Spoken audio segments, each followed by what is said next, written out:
side, and I met Emeka, I think about 2 months ago at this point, very recently. And I was so surprised because I had never seen, another African, another Black African, and particularly at his level, being somebody who's senior. So it was really good for me to have that kind of context and see somebody that I'm like, okay, this is possible. And he's obviously killing it at his role. I guess that leads me to my next question then is, so yes, th things have been improved, and that's great. And there's a lot more diversity. When I first moved here, a lot of the professionals that I knew, Black professionals, were in like transport and healthcare, and it's now spread out across like tech and different sectors. Are there things that we can be doing as a community or organizations can be doing to create a more cultivating environment for more to breed more Black leaders like yourselves? Georgie, maybe give that one a go, and then Serge, I'd love to hear your thoughts on that as well. Yeah, I can start. So I'll wind the clock back just a little bit. So this is my second tech role. I'm in Ireland roughly the same time as Emeka. And when I started, similar situation in a professional environment, either the only woman or only the Black woman, that sort of thing. But then I went to my first tech role and I was involved in pretty much diversity efforts.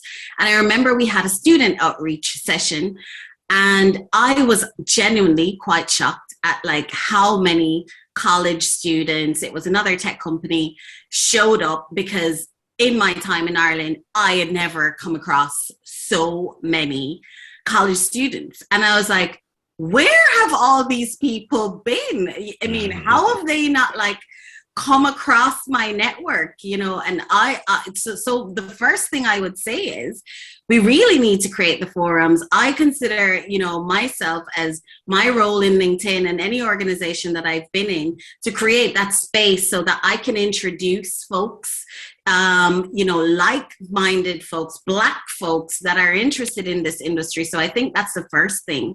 So we need to address the colleges, the work that you guys are doing in APNI and in other industries. I think that's the biggest place to start having that conversation, using platforms, that are out there to create that space. I think conversations like this is super helpful because we need folks to realize that there's plenty of opportunities. And the other issue, I think, is because I can speak for tech, I can't speak for other industries, but certainly like my folks don't really understand what I do. I'm not that old, So I think, again, if your folks don't know what you're doing, they're not going to be encouraging you to do it, traditional roles. And I think these are some of the things that why we need to create this forum so folks can see and understand, that there are roles across a myriad of areas that they can target. Yeah, no, some really great points there. Serge, do you have anything to add on that in terms of what you think communities or organizations can do to kind of foster more Black talents into roles of leadership? Yes, sure. First of all, what you are doing now, APNI, I think it's very big, it's very huge. We really encourage what you are doing now. It's just, to put Black community on light and to show that, a lot of Black people here in Highland have skills and can also be there in tech companies. So what you are doing, the way you are communicate on social media, I think that, it will help. It will help also to show that, okay, there are Black people who can work in tech companies. And the second thing also I can add, it's, like Georgian said, and we are working at LinkedIn. It's also to communicate, to encourage people who are asking this themselves. It's also about, I can say also about our background. I have a background in insurance. Just to say, I have a background in insurance, but I'm working in a tech company. Also, don't think that, okay, that's tech company, for example, LinkedIn, it's only for people who had a background in engineer, something like that, or IT skills. So also don't forget that. So it's important also to know. Yeah, that's a good point. I think one of the I was talking to someone and they were telling me about, a lot of the time, one of the biggest boundaries for young people applying for some of these roles is, one, they just don't think they can get it, or they kind of they just don't think they have the skills required to get it, so they never apply or they never try. And so that's why it's important for us to, I guess, communicate, have this kind of conversations about, like, to have put them in contact with mentors like yourselves, or just let them know, even if you don't have the skills now, these are the things that you need to do to get there. That kind of leads me into my next question. So, in your different roles, and maybe Georgie, I might address this one to you, just because you did mention that you have been in Ireland for quite some time, and in your first role, you were like the only Black person here. Did you, and you don't have to say you did you encounter imposter syndrome? And if you did, how did you address this? So what advice would you give to anybody listening as to how to address this? Because, we're saying that, Black people should apply for these roles, but a lot of the time you end up, you're the only one there and you're going to encounter this. So what advice would you have, or how did you overcome it in your instance? So I am experiencing imposter syndrome right this minute. I'm new to my new role. I'm in it 7 months. And even today, I'm like, oh, won't say the S word. But I'm like, am I able for this? So I think everyone should just calm the nerves and know, irrespective of what stage you are in your career, you're always going to feel some level of imposter syndrome. And once you can, like, wrap your mind around that, I think you'll be fine. I never always got the first job. I think that we have to put this into the context of, if we think about Ireland, the population of Blacks specifically is less than 1%. So the chances of you showing up in an organization that's going to have a massive representation of Blacks is going to be very slim. So I think if we put that into context, I wouldn't worry so much about that. I would worry more around the cultural assimilation. What does the organization stand for? Does it marry with the values that you have? Where do you want to go? Do you see, progression there? All of those are the kind of questions that I would ask. And if you get into an organization that has Black people and you can see it, that's even better. But I think we have to start somewhere, right? So, like, if I think about myself, there aren't too many Black saleswomen, in my company, and period.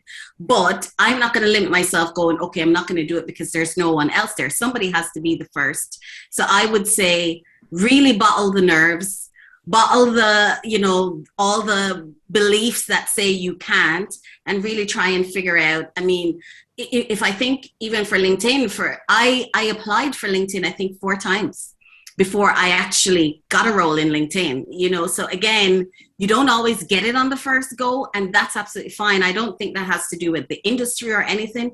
I think that's just professional life in general. Sometimes you get it and sometimes you don't, but it depends on how badly you want it, etc. And like, I'm always like encouraging folks, you mightn't get it on the first go, but don't give up. I think there's lots of steps and processes. You talked about it earlier, Io, enlist yourself with mentors and people that understand that industry and understand that environment, whether it's oil and gas, whether it's insurance, whether it's tech. Get folks that can give you the inside scoop. And that really helps you just to break down. Like, I had so many coffees before I came into LinkedIn. I was literally at LinkedIn for days and days and days. The person at the front desk knew me. He only left recently. And I was like, thank you so much. You were welcoming me even before I started the team. I talked to every and anybody. So by the time the role came up that I wanted, I knew about the team. I knew the manager. I knew the KPIs. They had no choice but to hire me because I did my work. So I think you just have to, like, persist and know what you want and go for it. Yeah, no, that's such good advice. I think, like, it's 2 key things you mentioned there is, like, tapping into the network and getting people that can help you get there. And I think that's, not to plug APNI, but that's why we exist, right? As APNI is, we want to get to the position whereby you can meet somebody through an APNI that can help you get to that position you want to get to, like, what skills you need.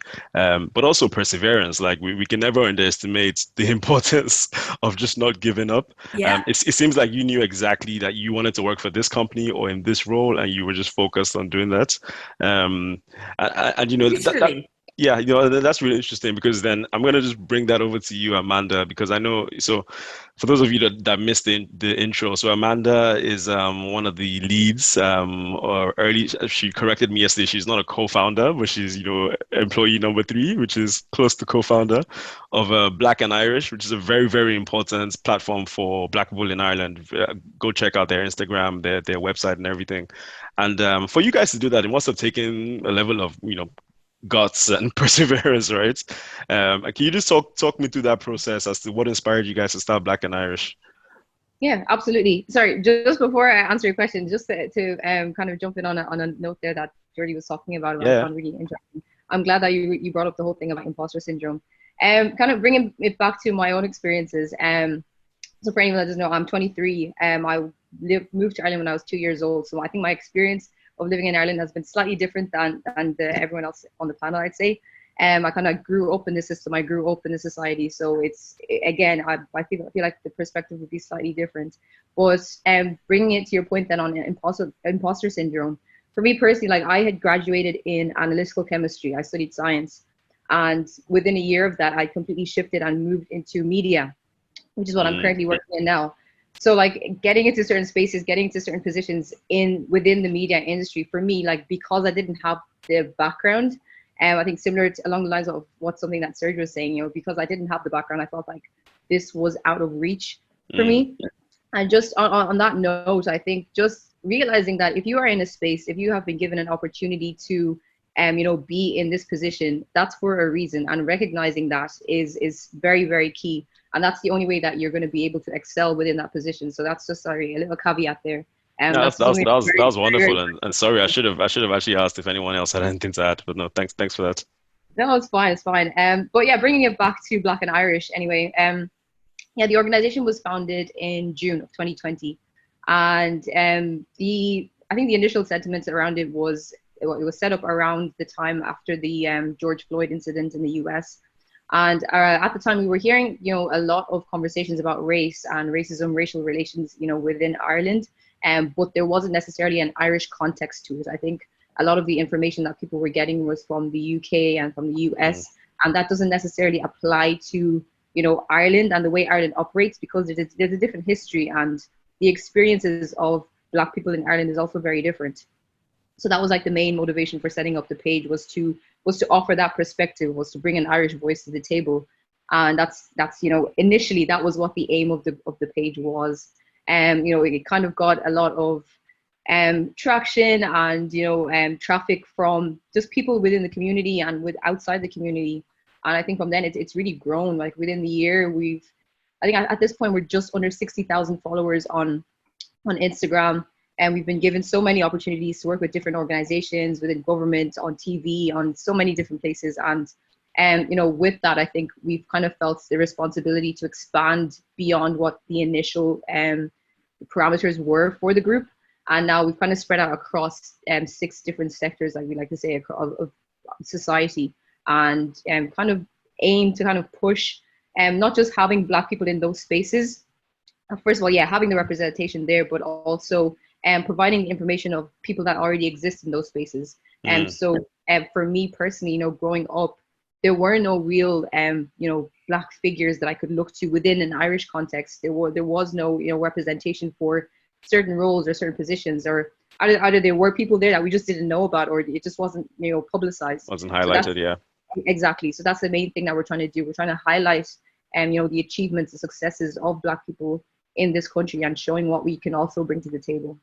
Yeah. And are there any, and don't lie to sound inspiring, just curious. So are there any kind of challenges in the process to get to where you guys are now that you guys had to overcome, and how did you guys overcome that? And the reason I'm asking this is because, I'm trying to, I guess, show the audience that, there's leadership from a different perspective, right? Everyone else on the panel works in an organization and they found ways to lead that way, but you guys are leading in a different way. So just curious as to are there any obstacles you guys had to overcome on your journey so far? Absolutely. Where do I even start? And I feel like the obstacles that we kind of faced would have come from, because in anything where you're kind of working with communities, you're working with people, you have people to then reckon with in that sense. Because we have, kind of taken up a space of leadership within the community, without necessarily being elected. That again adds another, that adds another nuance to it, and people's opinions, people's differing opinions. People may not necessarily agree with your approach. May not necessarily agree with what you're doing, what you have to say. But I think at the core of it, if you are true to your values and if you are true to why you started it, and if you know that your intentions are pure, then absolutely go with that. So yeah, like I said, people I think has been our main obstacle, but how we overcome it is just kind of just keep on doing what we're doing, because we know, and we know what our goals are, and that will benefit the entirety of the community. Whether people can see that right now or not, is a different story. But Yeah. So it sounds like, I mean, you guys have your goal and you're laser focused on achieving that and creating value for the community, right? And that's where you get all your whatever guts you need or bravery you need to keep pushing on. Really inspiring. Just bringing it back, because Georgie mentioned something around just when she was telling her story about getting into LinkedIn and the persistence it took, and then I also know about it. Emeka, he moved here on an expat as an expatriate, but then he wanted to move out of oil and gas into clean energy. I think a lot of times young people, we have these goals and these visions of what we want to achieve, where we want to go to. Sometimes there's two things. Sometimes we know where we want to go to, but it seems too big. And we find it hard to break it down into like actionable steps from today, if you guys are following me, as to what we need to do to get there. So, and please, anyone can chime in, but I'll start with you, Georgie, in terms of like getting to that goal that we have in our heads, right?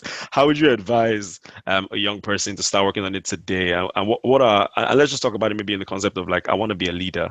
What are some skills that I should start developing from today to get me ready for that leadership position?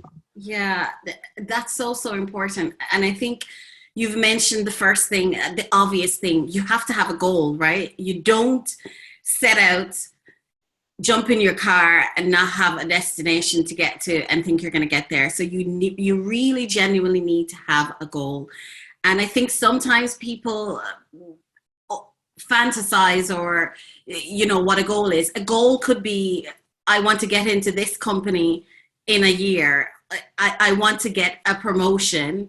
I want to get this project. But whatever it is for you based on where your current state is, I would say start with a goal. Break it down. Share that with other people. Does this sound realistic? And I mean, this is where, again, you need to have people of different levels of professional maturity and experience that you can share that goal with. And you can say, does this sound realistic? Am I approaching this in the right way? If you were to help me lay out steps, what would those steps be? And I think you need to do that at every stage of your career, no matter what. I had to do that for myself before getting into tech. I took a very kind of data-focused way of going, what are my skills? What are the industries? So I laid out for myself, it was either going to be pharma or it was either going to be tech. I was coming from a senior role in the marketing environment, but I wanted to get into tech. So I did this kind of planning for myself to figure out, okay, what was it going to be? And I narrowed it down in terms of like, what roles do I have transferable skills in? And that's how I started my second career, if you like. Taking it back to younger folks, I think there are a number of things, right? I think if you're in a role or if you're studying, whatever it is you're doing at the moment, I say crush it firstly, right? So if you're in a job and they've hired you to do X, Y, and Z, nobody hands a promotion or a project to somebody that's not crushing what they are meant to be doing, right? So I think that's the first thing I would say. Very important. You're studying, crush it. That's the first thing. Outside of that, if you're early in career, start to think about projects. What projects can I get on? Are there senior leaders on that project that I want to work with? Except that some of the times, and that was the case a lot for me, you might have to do like admin or lesser roles that, aren't as rewarding as you think of, but what you get in experience so you can see how the minds of leaders work, I would say with that. If you're good at something, so if you're good at a task, how can you train someone else at that task? So start asking for those if you're in kind of like that working environment. Give a basic example. If you're good at Excel, can you take on the training for the new folks joining a company to show them how to use Excel or show them how to use a tool? These are really, really tangible ways, and ask for it. Ask for, okay, so this project is coming up, and you need to keep a keen ear to your organization. What are they doing? What are the top talking about? What's their 5-point mission, or what's the strategy for the next year? How attuned is your ears to that? And then start to think, okay, so if that project is coming up, can I ask for a role in it? So I think there are lots of tangible ways that you can just figure out where you are. What are those projects? Find a mentor. Always find a mentor, always find a sponsor. It's not very easy, but you need a village to drive your career. You really do need a village to drive your career. And what else would I say? I can't underestimate the formal learning piece. I'm a consummate learner. Hands up, my MBA buddy, albeit I did mine at DIT. We're the less prestigious version, but no less effective. You cannot underestimate the formal learning. So whether you're going to go all the way to like an MBA or you're going to do online courses, figure out what it is that you're going to, leadership courses, what are the top skills? There's lots of information out there about skills of the future, what's needed, follow those and see how do I stack rank in terms of the skills that I have. So there are a couple of things I would say. So nail what you're doing, formal education, ask for projects. What are you good at? See how you can maximize that by training others. Yeah, no, fantastic. I actually really wanted to take notes when you were speaking there, but I know it might be rude to the audience if I'm not looking into their eyes. Well, luckily for me, this is being recorded, so I'm going to watch this later and make sure I got all that. Some serious gems in there. Emeka, do you have anything to add as our more prestigious MBA, as Georgie said? Do you have anything to add to that? It was a long time ago. It was an era ago. But no, I think for me, leadership is distributed. So I am a leader in the corporate world, but I also was a scout leader. So I was in the community leadership space. I was a scout leader for about 4 years, and I was the parent association chair for 2 years in my kids' school, and then from there I was on the board of management for another 2 years, and I was the secretary of the Meet Parents Association. I put my hand up to ask a question, and I was roped into it. So, and all of those leadership roles and opportunities build the muscle of leadership, if you like. So for me, you can always, try to go at the future, but where you are today, every kid has an opportunity to lead, whether they're in a club, whether they work in McDonald's, whether they in their community. I mean, we're in the age of Greta Thunberg, so you can and should, if you do aspire to leadership, start leading today. You don't need to wait for the future. And if you start leading today, leadership begets leadership, because when you start doing that, like Georgie said, you start developing the mindset, which is crucial, because it's not just the outward stuff. There's an internal work that has to happen inside of you. There are internal eyes that open. You see things that other people don't see, simply because you've been put yourself into that position, and that mindset starts forming into you. So it's all well and good to look into the future and aspire to be something in the future, but it is what you do today and tomorrow and the next that matters. So start being a leader from where you are right now. Fantastic. That's great advice, Emeka. We are running out of time. I wish we could keep going because I'm getting so many gems for myself from this. But I just have one question, and I think I'm going to address this to you, Serge. So, in terms of we're going to, for the young people on the call, and for everyone on the call, really, you're going to come across different decisions along your career path, right? Where to live, what company to work for, so many different decisions, right? If we wanted to make sure that the decision we're making was going to put us in the best position to become leaders, what are some of the factors that we should be considering? I'm asking you this question because you told a pretty interesting story when I spoke to you before. So I want you to share that with the audience if you could. Yes. So, yeah. Sure. Yeah, thank you. And thanks for also the answer from Emeka and Georgine regarding leadership. The thing it's very important, to let's say Okay, I will just share a story how I live from Belgium, to here to Dublin here in Highland. It's a big story. It's a really big story. But the thing is that our learning a lot. I learn a lot.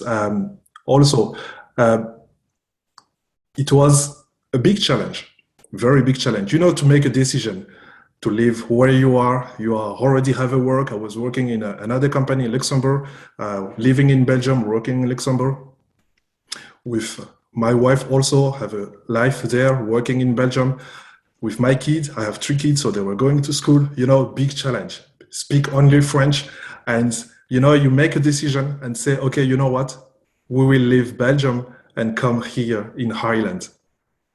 That's okay. The first challenge is to make a decision and to say, okay, let's go from this point in our comfort zone and go in another place. We know nobody here and we will start a new life.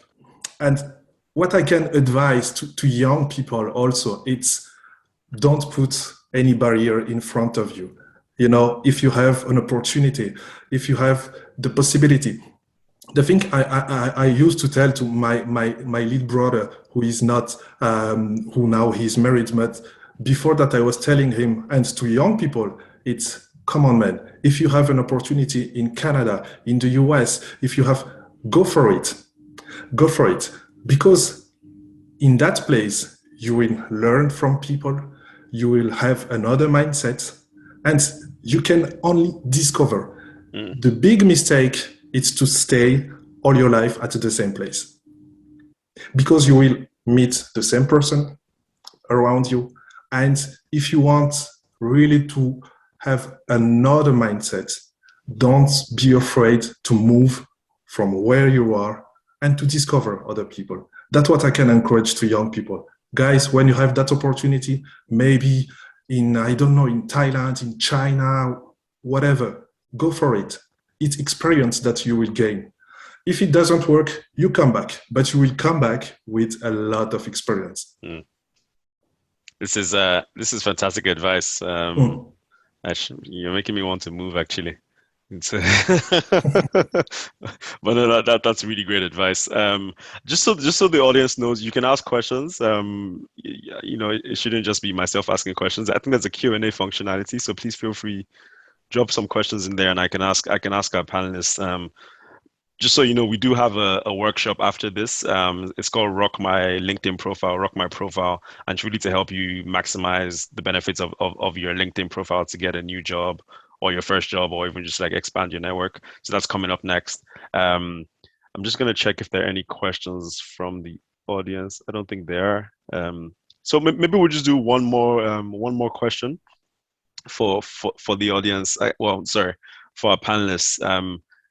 What are, we've covered a few very good topics now, but I guess I want to bring it back to, we've been very positive and optimistic, but I want to bring it back to maybe some things that are just like realistic, real things that people face, right? What are some of the obstacles that you guys think Black people face in attaining leadership? And then, if you could, you might not have the answer for the second part of this question, but what are some things that you think we can do to overcome those obstacles? Either organizations can do, or we as the individuals can do to overcome those obstacles. So I'll start with you, Georgie. Maybe you can take that, and then Amanda, you can go next.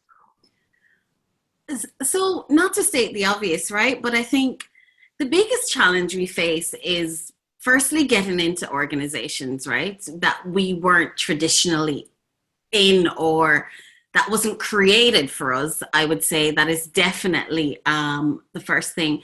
And then when you get there, it's sustaining that. It's all the stuff that comes with, getting a promotion, or you're getting passed up for promotion, or getting chosen for, the right projects or other leadership opportunities. All of this sort of stuff is stuff that we face over and over and over in the workplace. And I think it really does come with a certain level of resilience that you have to build up as a Black professional, because the reality is, or non-Black folks, or let's say non-minority folks, aren't necessarily facing the similar challenges. They will face challenges, but we probably have that added thing of, we are the minority in a majority world. So I think you have to build up a certain amount of resilience. You have to build up a network of folks that you can really trust. Like, you have to have a community that you can speak freely, that you can share some of the burdens, that you can get insights, that, people can share with you, like, what's the real deal behind a certain situation. And I know I've benefited from that throughout my career. There've been instances where I felt like, I should have gotten that promotion. I should have gotten that project. That assessment of my performance was not accurate. And I needed people that I could lean on, that I could actually have that conversation or give me advice so that I didn't make the next wrong step. Because, there is one thing, something happening to you, but you choosing how you respond to it is a whole nother different story. There are multiple ways that you can take setback and failure, some right and some wrong. So I think it's important that, like, if you are going to grow as a professional, that you surround yourself with folks that can really, call BS, can help you and show you a different way.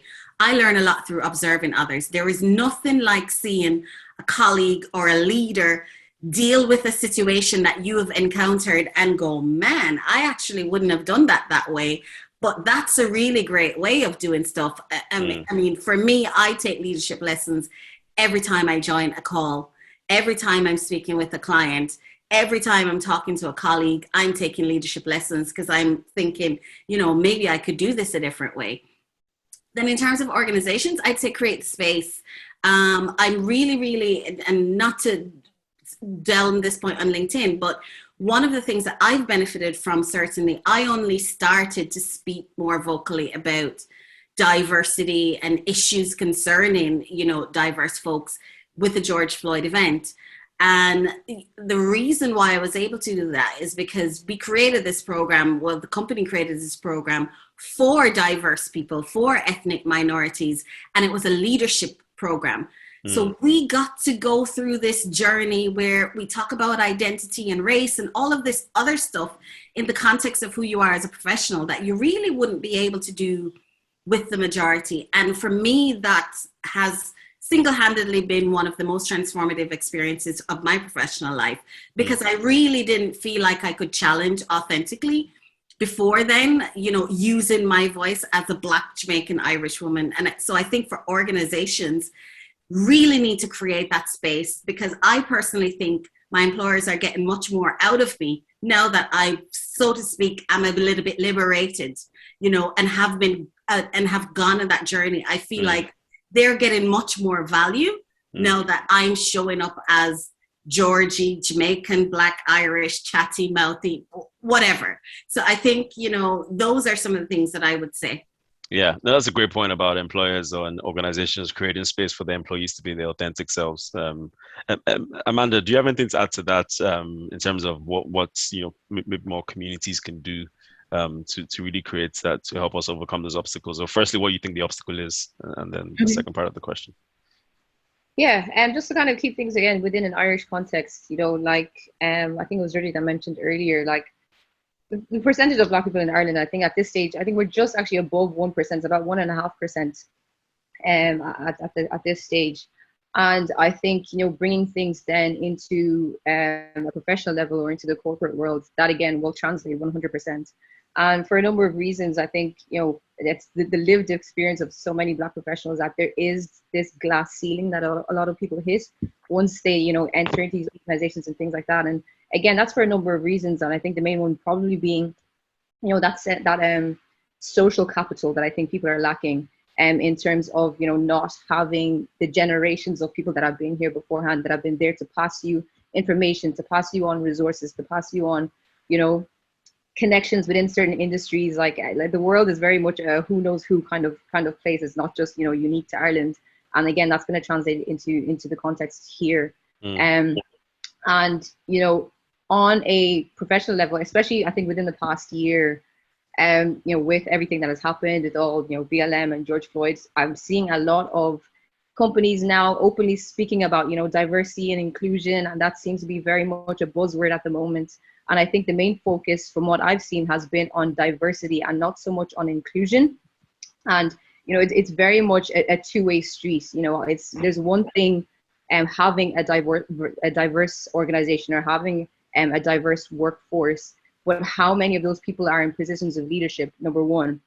And do those people even feel included in these spaces? Do those people feel like they can actually share, that they can actually, contribute to the overall running of this organization? And that's where I feel organizations have kind of been lacking in the last, little while. I saw a quote one time and it said, like, diversity is like being asked to a dance, but inclusion is being asked to dance. And that's I like that. the difference needs to be. And it needs to come from, a place of wanting people to be here in the first place, not just, meeting quotas or trying to look good for, publicity or for the outside approval, but actually wanting a diverse workforce and recognizing, what this adds. And I think Georgie summed it up perfectly there. When you feel welcomed in a space, you are then able to bring yourself fully to that space. And like it's a mutually beneficial kind of relationship. I think the responsibility there is on organizations, not so much on the people.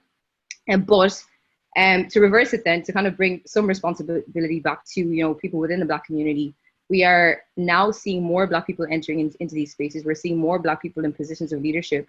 And I think the one thing to kind of remember as people are entering these spaces is not just to walk through the door, but leave the door open for people coming behind you as well. And that's where I feel like, as a community, that's what we can do to, not just, keep repeating cycles, but to actually see things have, tangible change within the country. So good. There are at least 3 memeable quotes in that. that response is going to go viral. Yes, thank God we're recording this. No, but that was like some really great stuff in there. Now, look, Emeka and Serge, I will completely understand if you don't want to go after that. Like, don't feel like you have to. If you if you don't have anything to add, it's fine. But no, I think I'll rephrase Amanda in a different way, and I think she's spot on. We need visibility. I think Georgie said at some time, where were all these Black people? There are Black people in this country. There are Black people in executive roles in this country. Just don't see them. So visibility. when I watch RTE now, I'm pleased that you see Black faces in high profile positions. I was watching the Irish soccer team 2 weeks ago. The 2 Blacks on the team, really good players. Yeah. You look at athletics. There's a pipeline coming through athletics. I suspect in rugby, I think there's a Black guy. I think there's one Black guy in rugby now. I do recall one. But again, I think my friend is a rugby coach, and one of the things he's trying to do is actually get a pipeline getting into that. So I think visibility is starting to happen, and I think that would improve the signaling downstream for the younger ones coming along, because that is incredibly crucial. Like Amanda said, the experiences of Black people in America is entirely different. We can get all the Black stars in the NBA and all of that. It won't translate here. You can get all the Black faces on British television. It still won't translate here. You need the contextual Black faces in public spaces.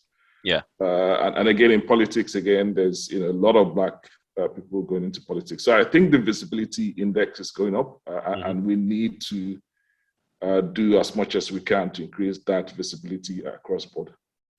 Yeah, no, that's a very good point around visibility. As I said, it wasn't until 2 months ago that I knew that there was another Black person like me in the energy sector, even more senior than myself. And Emeka, please listen to Amanda's advice and leave the door open for me, so that I can also be in a few years head of strategy somewhere.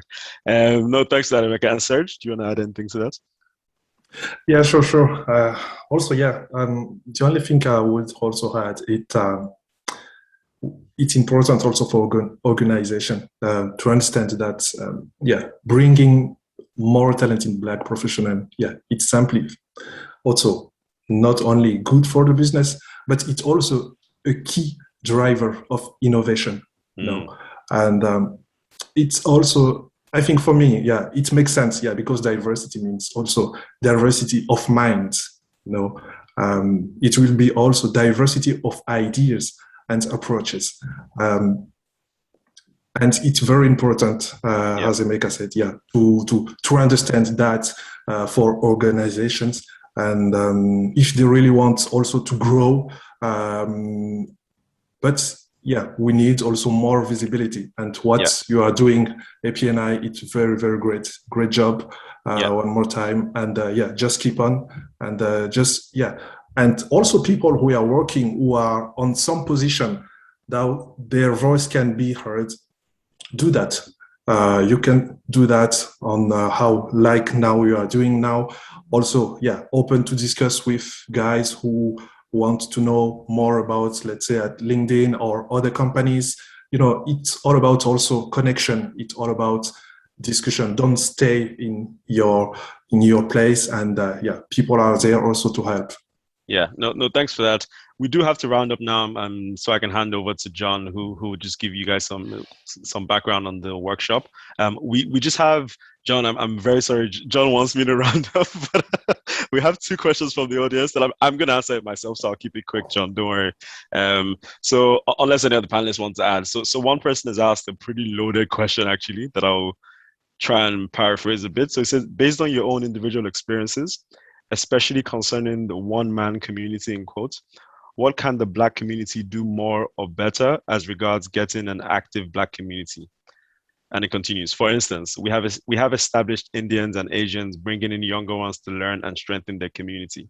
So look, that is a good question, and it's something that I think a lot of us as Africans or Black people in Ireland have recognized that, and that's why we think that it's very important to get involved with communities like APNI, like Black and Irish. That's the whole point of what we're doing here, is because, you know, historically the community has been quite fragmented, and as Emeka said, it was hard to have visibility or to see who, you know, is there someone like me in this industry or in this sector. But now with APNI, you can find those people easily. You can network. You can come to initiatives like this. You can join our mentorship program. And yeah, that's why we exist, is to really strengthen the community. So I hope that answers your question. And hopefully in a year or two from now, we wouldn't be perceived as a one-man community anymore, and as a really strong community. And then the second question there is, what community opportunities would have been helpful for you, and what community opportunities have you witnessed from other communities that we can emulate? I think we've kind of covered this across the conversation so far. The one thing that's really stuck out for me is the importance of mentorship and having a sponsor, be it in your organization, as Jody said, right? Somebody who's in those rooms that you're not in, I can give you advice. And even just outside your organization, someone that just has an impartial view, that's more experienced, that can really just tell it to you how it is. And again, I'm going to plug APNI. We have a mentorship program that we've started that's doing really well. Emeka is actually one of our mentors, and I've already told Serge and Georgie and even Amanda that I'm gonna be disturbing them to join. So yes, please get involved with that. And I think that's how that's one of the things that you can get development from. And that's the end of the panel. I'll hand over to John for the Rock My Profile workshop. Thank you, John. Wow, thank you very much. Thank you, Io, Amanda, Georgie, Serge, and Emeka. I've just been enthralled listening to so much really fascinating insight, and I have to say I have certainly learned a lot, and I hope to continue it. But we hope to continue more of the learning session now. So for the next, I suppose, 35 minutes or so, 35, 40 minutes, we're going to break up into two separate groups. We do have a Rock Your Profile session that's going to take some time with you now. We have two tailored sessions. One will be designed specifically for people who might be a little bit early in their career. Maybe you're going through school, maybe you're in university, maybe you're just in your first role coming out of school or something like that, and you want a little bit of advice about how to get started with the power of your profile. Or maybe in the other room, you're a little bit more experienced and you've got a couple of years under your belt and you'd love to figure out how to unlock and maximize the power of your profile. These next 35 or 40 minutes will really help you start into that process. We're going to spend a bit of time with Edwina and also with Serge, who you're already familiar with in part of the Rock Your Profile sessions. Take some time. It's an interactive forum. Jump in, please do get in touch. We would love to continue the conversation. And, you know, maybe you're interested in hearing a little bit more about your potential LinkedIn life. Maybe you're interested in exploring some career opportunities with us. The guys will also help you understand a little bit about how you can do that as well. So we have 2 breakout rooms. We're going to start these breakout rooms, and then you get the option to pick which room you want to go into. So the early in career one is for people who are maybe just coming out of university or out of school, and the more experienced professionals will be with Surge, and that'll be for people with a couple of years under their belts. Enjoy the rooms. If you do happen to end up in the wrong room, just hover over the top and we'll be able to make sure that you're popped into the correct room. We see you